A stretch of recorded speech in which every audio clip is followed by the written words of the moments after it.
श्री स्वामी समर्थ. नमस्कार. मी नंदिनी माझ्या यूट्यूब चॅनलवर तुमचं खूप मनापासून स्वागत करत आहे. तुमच्या मनातील सर्व चांगली इच्छा स्वामी महाराज पूर्ण करो ही स्वामींच्या चरणी प्रार्थना करते आणि आजच्या व्हिडिओला सुरुवात करते.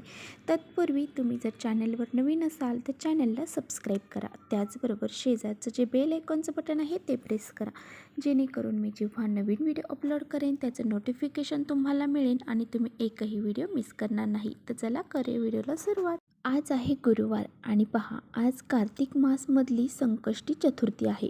तर या चतुर्थीला गणाधीप चतुर्थी असंही म्हटलं जातं. तर आज आपल्याला संध्याकाळी कापऱ्यासोबत अशी ही एक वस्तू जाळायची आहे, ज्यामुळे आपल्या घरावर कोणत्याही शत्रूची जर शत्रुपीडा असेल, त्यांचा काही दोष आपल्याला लागलेला असेल, म्हणजे शत्रुदोष लागलेला असेल, वास्तुदोष लागलेला असेल, पितृदोष असेल, तर ह्या सर्व गोष्टी नष्ट होऊन जातील आणि आपल्या घराची प्रगती होईल. त्याचबरोबर आपल्या घरावर काही संकट येणार असतील तर ते संकटसुद्धा टळून जातील. इतकी ही प्रभावशाली वस्तू आहे. तर ती जर आपण आज संध्याकाळी आपल्या घरामध्ये जाळली तर ह्या सर्व गोष्टी, म्हणजे जे काही आपल्या घराला दोष लागलेले आहेत तर ते दोष नष्ट होऊन जातील आणि आपल्या घराची, मुलांची, पतीची, सर्वांची प्रगती होईल. त्याचबरोबर बघा, ह्या संकष्टी चतुर्थीचं व्रत जे आहे तर ते जर आपण केलं तर आपल्याला कोणत्याही जे काही आपण कळत नकळत पापं केलेली आहेत तर त्या पापातून मुक्तता मिळते. तर अशा ह्या चतुर्थीचं व्रत हे आवर्जून सर्वांनी करावं. जर तुम्ही व्रत करत नसाल तरीसुद्धा तुम्ही हे काही उपाय जे आपण सांगतो तर ते उपाय जरी आपण घरामध्ये केले तरीसुद्धा आपल्या घरामध्ये जे काही नकारात्मकता आहे, जे काही शत्रुबाधा आहे, त्या सर्व दूर होऊन जातात आणि आपल्या घराची प्रगती होते. आपल्या घरामध्ये जे अडथळे निर्माण होतात तर ते अडथळे दूर होऊन जातात. तर पहा, आपण जे काही कष्ट करतो तर त्या कष्टाला नशिबाची साथ मिळणं सुद्धा तेवढंच गरजेचं असतं.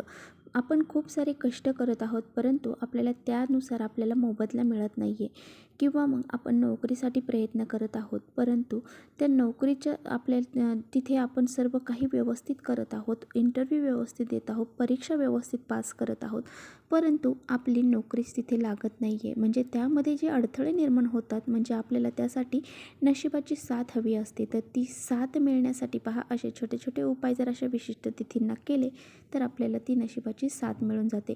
पण तुम्ही असंही म्हणताल की आम्ही फक्त उपाय करतो, जर काही प्रयत्न आहे ते करत नाही. मग तुम्हाला कसं काय तुम्हाला जर दिसते उपाय केले तर उपाय करून काहीच मिळणार नाही. आपल्याला त्याबरोबर प्रयत्न देखील करायचे असतात. म्हणजेच काय, कष्ट जे आहे तर त्या कष्टाला पर्याय नाही. कधी कधी काय होतं बघा, आपल्या घरामध्ये अशा काही व्यक्ती येतात की ज्यामुळे आपल्या घराचं जे काही रुटीन आहे ते सर्व बिघडून जातं. म्हणजेच काय, आपल्या घरामध्ये एखादी अशी व्यक्ती येते जिच्यामुळे आपल्या घराला नजर लागली जाते.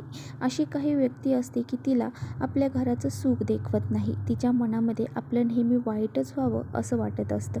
ही व्यक्ती आपल्या घरातली असू शकते किंवा मग बाहेरची देखील असू शकते. आपल्या शेजारी पाजारीसुद्धा खूप कपटी मनाचे असतात. त्यांच्या मनामध्ये सुद्धा कधीच असं चांगलं येत नाही की ते समोरच्याचं चांगलं बघतील. त्यांचं काही चांगलं झालं की आपलं कधी होईल असं त्यांना वाटत असतं आणि ते जळत असतं. त्यांच्या मनात ज्या ह्या काही कुभावना आपल्याबद्दल येतात ना, त्यामुळे आपल्या घराला नजर लागली जाते आणि आपल्या घरामध्ये सर्व काही गोष्टी ह्या बिघडून जातात आणि आपल्या घरातील व्यक्तींचा स्वभाव बदलतो.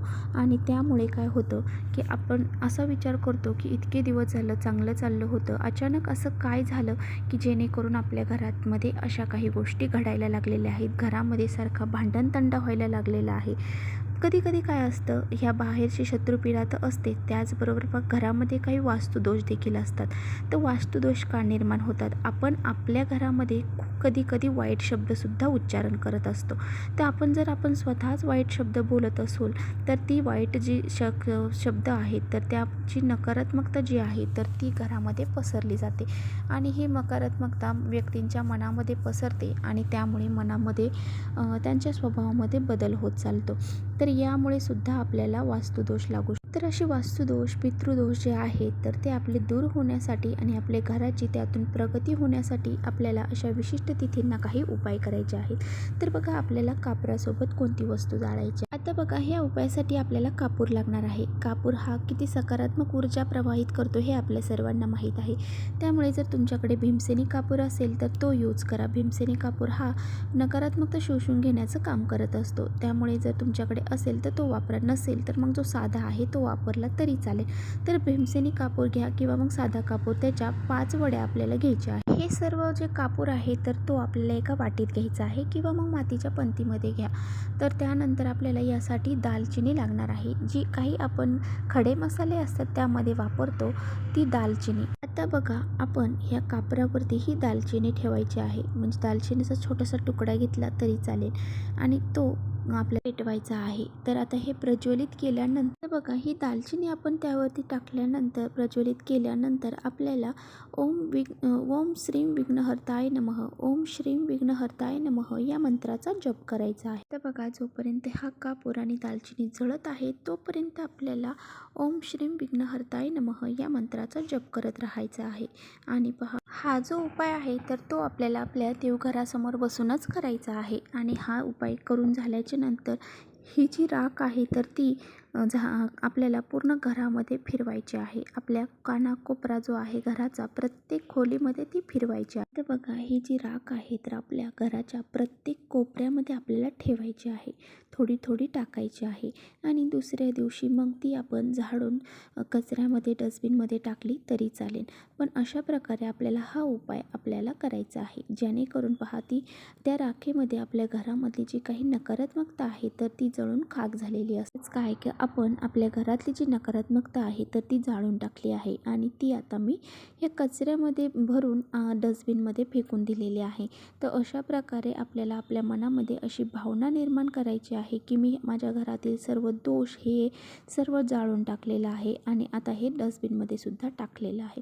तर अशा पद्धतीची भावना मनामध्ये ठेवून आपल्याला हा उपाय करायचा आहे. अगदी श्रद्धेने, भावनेने जर तुम्ही हा उपाय केला ना तर तुमच्या घरामध्ये कोणत्याही प्रकारची नकारात्मक राहणार नाही, कोणताही दोष राहणार नाही आणि तुमच्या घराची खूप सारी प्रगती होईल. तर बघा, संध्याकाळी आपण हा उपाय करायचा आहे.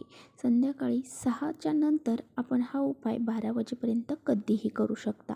त्यामुळे हा उपाय करायला अजिबात विसरू नका. तर चला, इथेच करते व्हिडिओचा एंड. व्हिडिओ आवडला असेल तर नक्की लाईक करा. चॅनलवर नवीन असाल तर चॅनलला सबस्क्राईब करा. परत भेटूया अशा छानशा व्हिडिओसोबत. तोपर्यंत श्री स्वामी समर्थ.